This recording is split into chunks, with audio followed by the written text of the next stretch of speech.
On, on a foul-mouthed show full of horny-ass demons, the two of you have the most beautiful, wholesome relationship between Millie and Moxxie. Like, I love looking out in the audience right now and seeing just how many couples cosplays there are of those two characters together. And I would love, it's like a dual question for both of you, since I have both of you on the same couch, talking about the development you two have with your relationship with your characters together, just the beautiful relationship that Millie and Moxxie have in this show, and what they've been through together.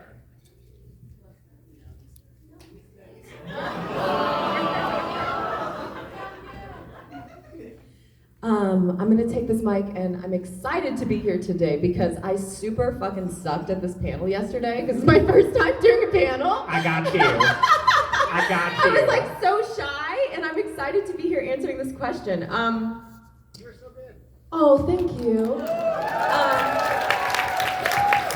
It's been amazing, this journey of Millie and Moxxie. What has been so fun is I always get this casting for the African American girl, for the black girl, and I quite frankly sound like all the white girls I went to school with.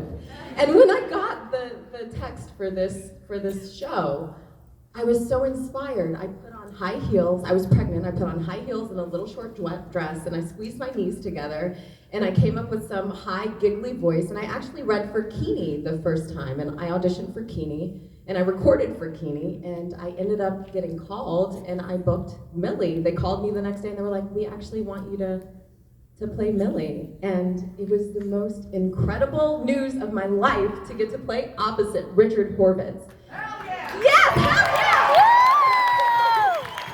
What I would say is, it's been really easy to find love with him because I fell in love with him the moment I got to step in that booth and he directed me. And so there was no digging, there was no pulling, it was intrinsic, it was natural, and it was easy and effortless.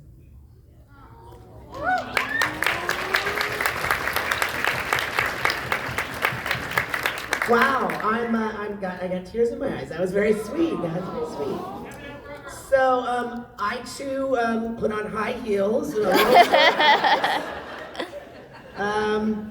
I am very fortunate because Vivian knew that she wanted me in the show from the get-go, and so I felt very fortunate that she let me be so involved with getting to direct, first of all, and when we heard Vivian Nixon come in and do Millie, both Vivian and I went, "Wow, that's Millie right there." So it wasn't a hard decision whatsoever.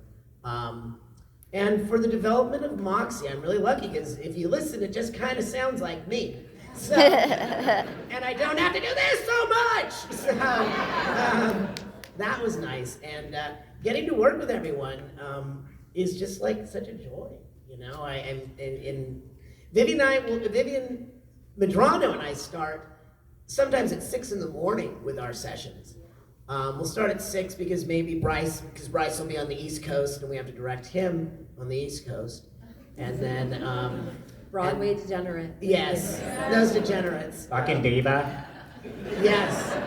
And then sometimes we don't, and then on our longest day we started at 6 in the morning and we recorded someone in Australia at 8 o'clock at night. It was really late. It was really late. So our day was like a 14-hour recording day, which was but it was fun, and we were all working from home. And anyway, that doesn't answer your question, Morgana. But where am I? You're gonna have to wrap with just how a long little have I been out? bit. How long have I been? Yes. It is one of the best relationships ever. And what I love about it is that it's like, I'll be honest with you, there was that scene in the Stryker episode where we could have gone the typical way where Millie really was into Stryker and Moxxie was jealous, but it was never that, which is what I think was brilliant about the episode, is that, you know, Millie's love for Moxxie and vice versa is never in question. I said yesterday that one of my favorite moments is that moment where you're stuck in the bear trap, and it's just, we work as a team. And I think that's what I think that is what the key to a relationship is to work as a team. And someone said to me a long time ago that you always wait for the one or like the perfect one. And someone said, it's the person whose crazy matches your crazy. You know? They complement it, right? Yeah, different crazies. Yeah, and that's true. And so I'm very fortunate to work with Vivian, and look, I'm very shy. Okay.